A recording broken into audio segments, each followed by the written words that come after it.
Bien. Mieux.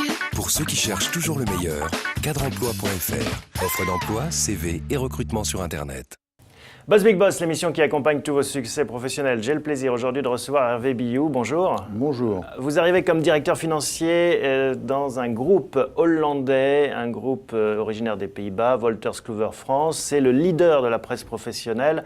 1100 personnes à temps plein, 220 millions d'euros de chiffre d'affaires. En France. Pour la France, pour la partie française, c'est un groupe mondial.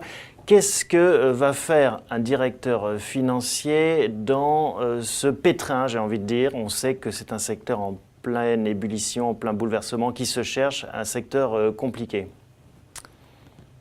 Deux choses. Déjà, il y a un contexte qui est compliqué depuis 1 an et demi, qui ne nous aide pas. Mais c'est surtout un secteur qui est en train de changer. Et donc là, je pense qu'il y a des défis passionnants. C'est ça qui vous motive? C'est le goût du défi? Oui, je pense. Je pense que c'est un trait de caractère de mon parcours.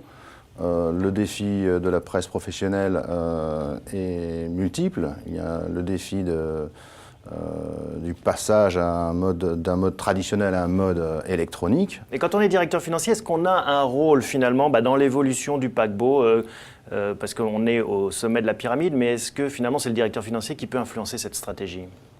Bon, je ne raisonne pas trop en termes de sommet de la pyramide, mais j'espère bien qu'un directeur financier, oui, peut aider à guider, diriger une entreprise, à apporter sa contribution en faisant de telle sorte que la direction financière soit un soutien des opérations et du commercial.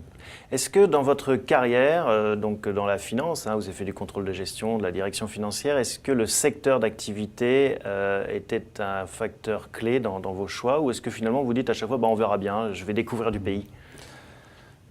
Ce serait plutôt la deuxième réponse. Je pense qu'il n'y a aucun secteur ingrat, aucun secteur inintéressant. Je pense que chaque secteur apporte ses défis. Et il est certain que le secteur de la presse est un secteur qui m'intéresse.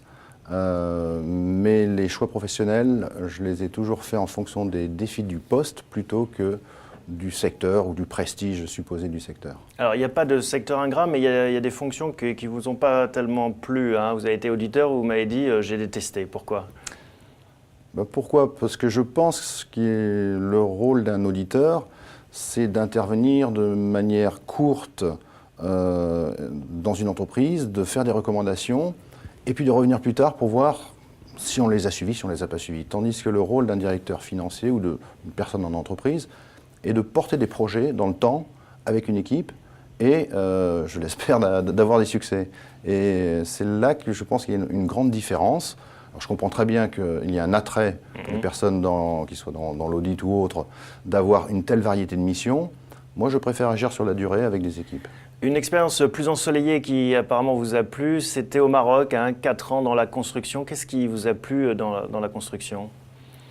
Je dirais que là, c'est un des premiers défis, c'est de rentrer dans un monde de techniciens, un monde de personnes de terrain, et d'arriver à se faire accepter en tant que financier.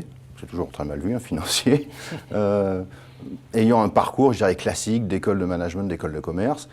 Et c'est important de se faire accepter parce que c'est comme ça qu'on comprend les besoins, c'est comme ça qu'on arrive à contribuer quelque chose. Et alors, un autre fil directeur de votre carrière, et même au-delà de votre vie, c'est l'expatriation. Vous avez grandi à l'étranger, en Côte d'Ivoire, puis aux États-Unis. Vous êtes arrivé en France à 18 ans. Ça a été un choc culturel? Ça a été un choc culturel, j'ai dû réapprendre le français dans ces expressions usuelles. C'est vrai que pour moi c'était une découverte et je pense que j'ai un peu dans mon ADN cette capacité de pouvoir bouger. Et là encore, je pense qu'il n'y a pas de pays ingrat. Il y a toujours des choses fantastiques à découvrir. Vous avez travaillé beaucoup au Maroc, aussi quelques années en Italie. C'est possible finalement pour vous de rester en France ou vous dites qu'il faut absolument que j'aille respirer ailleurs? Là, sur la balance, je dois avoir 60% à l'étranger et 40% en France, et c'est un de mes KPI. C'est quelque chose que je suis. Je n'ai pas d'exclusive, mais si je peux repartir et que j'ai une belle opportunité, je le ferai en tenant compte, bien sûr, de mes contraintes familiales, parce que j'ai des enfants qui grandissent. Absolument, il faut en tenir compte. Merci beaucoup Hervé Billoux, à bientôt. Je vous remercie. Bien. Mieux. Pour ceux qui cherchent toujours le meilleur, cadreemploi.fr. Offre d'emploi, CV et recrutement sur Internet.